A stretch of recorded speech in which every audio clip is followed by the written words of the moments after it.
인터넷으로 예배드린 성도와 또한 이곳에서 예배드린 성도 위에 하나님의 크신 사랑과 은혜가 함께 하실 주의 이름으로 축원합니다. 오늘 말씀은 사도 바울이 고린도 교회에 쓴 편지입니다. 나는 날마다 죽노라 라고 외쳤던 이 말씀. 이 고린도 교회는 큰 교회였고 많은 사람들이 운집하는 가운데 여러 가지 그 교회 안에 문제점을 갖고 있던 그런 교회였는데, 교회 안에서 일어나는 여러 가지 현상들을 보면 좀 힘들고 어려운 일들을 극복해야 하는 일들이 있습니다. 개인적인 문제나 신앙 공동체들이 겪는 문제들이 있는데, 지금 한 예를 들고 있습니다. 예배소에 있을 때라고 있습니다. 그곳에 맹수들과 다투는 일이 있었다라고 얘기를 하는데, 맹수라 그러면 이제 보통 육식동물이고 사나운 동물을 이야기하는 거죠. 예배소에서 무슨 사자나 호랑이, 늑대, 곰을 만나서 싸웠다는 것이 아니라 하나의 상징적인 비유입니다. 그 예배소에 있을 때 교회를 건축하고 또한 선교하고 또한 모여서 집회를 하고 또 찬양을 하고 기도하는 그 각 모임에 그 모임을 반대하고 싫어하는 그런 무리가 있었습니다. 교회를 회파하고 공동체에게 고통을 주는, 예배드리지 못하게 하는, 찬양하지 못하게 하는 그런 사람들이 있었는데, 그런 사람들을 사도 바울은 사나운 맹수였다라고 이야기를 합니다. 근데 사도 바울은 그 맹수들과 싸우지 않고 피하는 전문가였던 것 같습니다. 싸워서 이겼다 한들 그 무슨 유익이 있겠느냐. 교회가 이제 그 사회에서 여러 가지 정치적인 문제라든가 또 사회적인 예민한 문제로 인해서 가끔 갈등을 일으킬 때가 있습니다. 근데 이 사도 바울은 그 갈등에서 한 걸음 뒤로 물러서서 그들과 함께 다투지 않았다는 것이죠. 왜냐하면 그들과 다투서 승리한다 하더라도 상처뿐인 영광일 수밖에 없었던 것이죠. 특별히 이 예배소 위에는 우상을 섬기는 사람들이 있었습니다. 아데미라고 하는 그 여신을 섬기는 사람들이 있었는데, 사도 바울이 복음을 전하자 그곳에 살고 있던 사람들, 기득권이고 어떻게 보면 종교 장사를 하는, 우상을 만들어서 파는 여신의 우상을 은이나 어떤 귀금속으로 만들어서 파는 사람들이 있었는데, 사도 바울은 그곳에는 하나님의 영이 있지 않는 우상에 불과하다라고 전파하기 시작했던 것이죠. 다시 얘기해서 그 아르테미스라고 하는 그리스 신화에 나오는 여신입니다. 미의 여신이고 또한 전쟁의 신이었던 그 신을 섬기는 그 에베소에서 예수 그리스도의 복음을 전파하려니 그들의 저항과 반대가 만만하지 않았습니다. 그들은 그것으로 생활을 하는 사람들이었기 때문에 그 생활을 못하게 하니까 그들은 사도 바울과 그 신라, 복음을 전파하는 사람들의 일을 하지 못하도록 방해했습니다. 심지어는 억울하게 매를 맞고 감옥에 투옥되어서 고통 가운데 있을 때 그들은 하나님께 감사와 찬양을 올리는 일을 했습니다. 우리 그리스도인들은 힘들고 어려운 일을 당하게 되면 감사할 수 있어야 합니다. 사람들은 그러죠. 저렇게 힘들고 어려울 때 감사를 어떻게 할 수 있을까?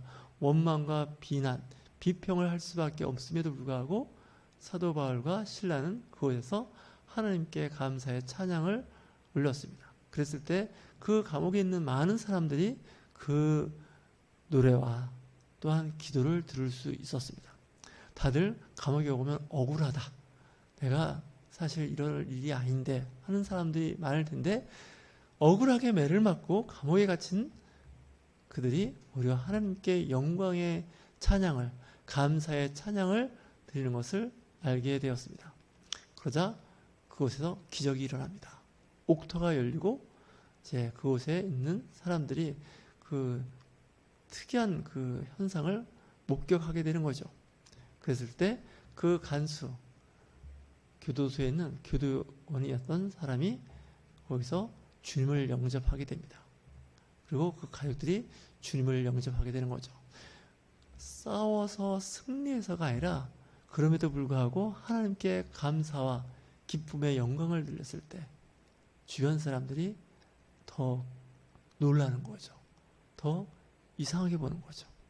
와, 저들에게는 하나님의 성령이 있구나 라고 알게 되는 것입니다. 우리는 세상과 싸워서 이기는 것이 어떤 육체적인 힘과 권력의 힘으로 싸워서 이기는 것이 이긴다고 생각하는데 그렇지 않습니다. 사도 바울은 가는 곳마다 돌이 날라오고 감옥에 갇히게 되고 때로는 태장 이런 그 매를 맞아가면서 선교했지만 그것으로 인해서 그다지 큰 문제를 삼지 않았습니다. 나는 죽고 예수를 산다는 그 복음의 말씀을 붙잡고 살았던 사람입니다. 구약의 그 족장 시대 때 요셉도 마찬가지죠.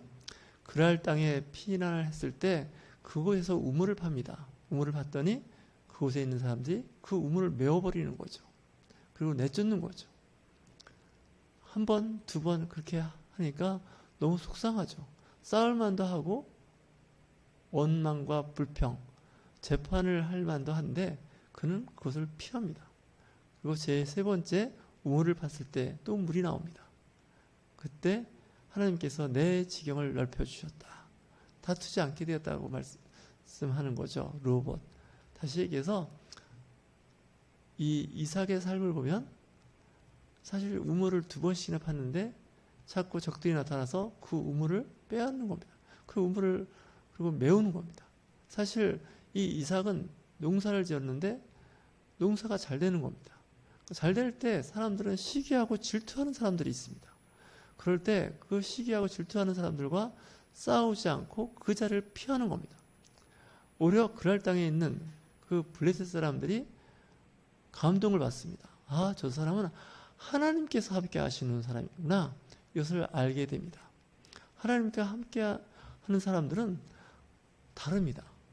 손해볼 것 같은데 손해보지 않습니다. 망할 것 같은데 망하지 않습니다. 왜냐하면 하나님께서 돕기 때문에 그렇습니다.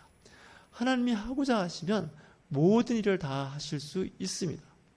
사람은 하는 일과 못하는 일이 구분이 될 수밖에 없지만 하나님께서는 모든 일을 그분은 다 하실 수 있다는 거죠. 우리는 그 하나님, 전능하신 하나님입니다. 그리고 전쟁에 능하신 하나님을 의지하여 살아가는 사람들입니다.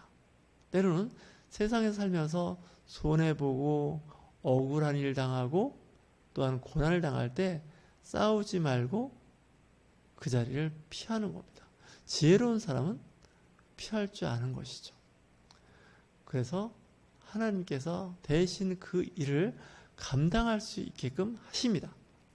성령 하나님께서는 우리와 함께 하시기 때문에 조용히 물러날 줄 아는 것도 은혜입니다.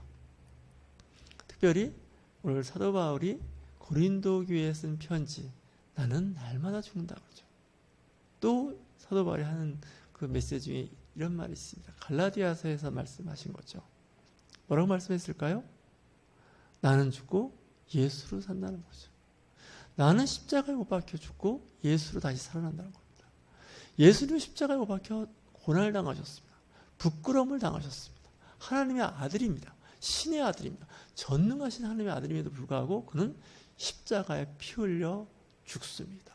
그리고 수많은 사람들의 모멸감을 느끼게 합니다. 그들은 이야기하죠. 너가 진정 하나님의 아들이라면 그 십자가에서 내려오라는 겁니다. 저는 남은 살렸지만 자기는 십자가에 죽는구나 하면서 조롱했던 사람입니다. 채찍으로 때렸고 침을 뱉고 뺨을 때리는 그런 모욕을 당함에도 불구하고 예수님은 마치 도살장에 끌려가는 어린 양처럼 침묵했습니다. 조용했다는 거죠. 우리 그리스도인들이 그랬으면 좋겠습니다. 그러면 세상에서 더 역할을 잘 감당할 수 있는 은혜의 사람이 될 수 있습니다. 의를 위하여 핍박을 받는 자는 복이 있나니 천국이 저희 것이라고 주님께서는 말씀을 하십니다.